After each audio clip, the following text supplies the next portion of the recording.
ہر مسلمان کا فرض ہے. لیکن ہم پہلے یہ جان لے تقدیر کسے کہتے ہیں. آپ نے 10ویں پاس کی 12ویں پاس کی, آپ ڈاکٹر بھی بن سکتے, آپ انجینئر بھی بن سکتے, آپ لوئر بھی بن سکتے. آپ چنیں گے ڈاکٹر بننے کے لیے. اللہ تعالیٰ کو پتا ہے کہ آپ جب 12ویں پاس کریں گے تینوں چیز آپ بن سکتے. آپ ڈاکٹر بھی بن سکتے, انجینئر بھی بن سکتے, لوئر بھی بن سکتے. آپ چنیں گے ڈاکٹر بننے کے لیے تو تقدیر میں لکھ دے اللہ تعالیٰ آپ 12ویں پاس کریں گے اور ڈاکٹر بنیں گے.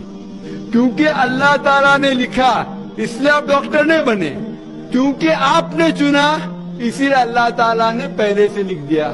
آپ سمجھتے. کچھ لوگ کل ایگزام دے, کل ایگزام ہے, اچھا ہے, طالب اچھا ہے, ابھی کل ایگزام ہے, کیا پڑھنے کا. تقدیر میں لکھا ہے کہ پاس تو پاس, فیل تو فیل, اور وہ نہیں پڑھتا ہے اور وہ فیل ہو جاتا ہے. تقدیر میں لکھا ہوتا ہے یہ آدمی پڑھتا تھا تو پاس ہوتا تھا, لیکن اس کی سوچ بھی ٹیڑھی تھی.